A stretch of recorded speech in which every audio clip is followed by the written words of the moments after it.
All right, y'all, you can't see me, but I'm in the video. I want to give you a chance to go ahead and screenshot this if you need to. So, we are going to talk about basic hair care 101. 2024 is going to be the year of everybody retaining length and getting the healthy hair that they want. And this is how we're going to do it. We're not talking about specific brands. We are not talking about specific lines. We are literally talking about the foundations of hair care. And we are starting with the shampoos. So go ahead and do your screenshotting now. And then I'm going to come back and get to talking. Okay? Okay. Okay, I'm back. So, when we talk about hair care, right, we, I think a lot of times focus on protective styles and when do we take a break from protective styles? When do we get the protective styles? Okay, those are good, but you have to pay attention to what you're doing in between those protective styles and when you actually have them in. So, I am taking it upon myself to kind of give us a hair care 101 to start from the bare bottom minimum. I am not telling you to throw out all of your products, but I am telling you to look at what you have and see what it is that you actually need. Okay? So now, we are going to start with the shampoos because shampooing and that process is where we get our hydration from the very beginning. It doesn't matter what else you use, your hydration comes from the shampooing process, okay? Your shampoos that are most suited for curly natural hair. Now, we have a broad spectrum of shampoos, but a good half or more than half of those do not apply to natural hair. Natural hair does not need volumizing shampoo. We really don't need dry shampoo. You know, those things don't apply to us. So for me and my clients and my hair and what I do, these are the three types of shampoos that I have lined out here that you should have in your cabinet of products, okay? The most popular one is the moisturizing shampoo. So, we're going to think of a moisturizing shampoo as a deposit. It deposits moisture into your hair. So, you know that slip, that softened feeling that you get when you use a moisturizing shampoo? That's what it does. It's going to add the benefits that the hair needs down into the hair cuticle and the cortex to make sure that the hair is soft, manageable, and prevents it from breaking. Okay? The downfall, my personal opinion, with moisturizing shampoo is that we use it too much. Moisturizing shampoo cleanses, but it does not get a deep cleanse because, again, it's depositing, it's putting things into the hair shaft, okay? We have to balance out the moisturizing shampoo with the clarifying shampoo. For every time that you moisturize your hair with a moisturizing shampoo, you also need to clarify every other time. And I say every other time because it depends on your hair. Okay? I don't put a lot of products on my hair. I use my own oil, my own spray, the gel every now and again when I do my retwists. And so I clarify whenever I shampoo my hair, which is good enough. If you are somebody that, like, let's say my clients that get their hair braided, every time they take their braids down, they need to clarify because I do use gel, I do use oil, I do use mousse.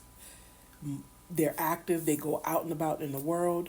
You need to strip the hair of the product that was put on the hair, the dirt and dandruff that may be on your scalp, the environment that has accumulated also onto your hair. The clarifying shampoo is going to strip the hair, the product and the buildup away from the hair, right? You need those two.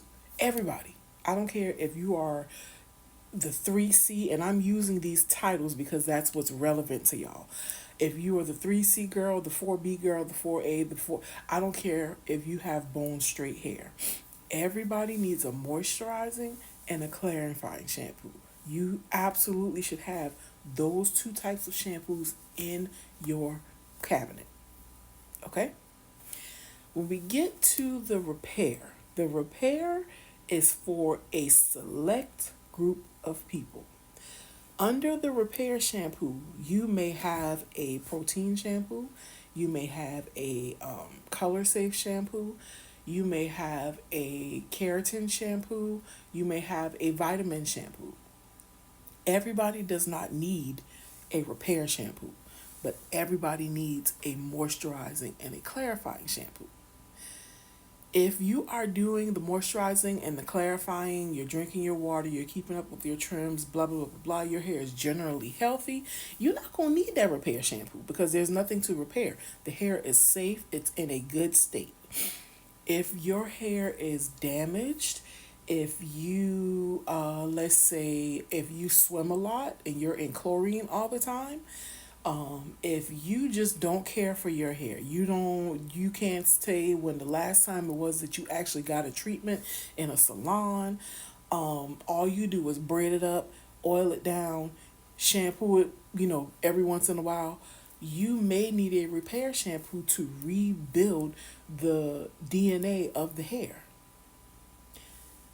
The repair shampoo that I feel like most of us could benefit from is a protein shampoo. Protein is what's already in the hair, right? All the things that we do to the hair, we're breaking the hair down and causing it to be damaged.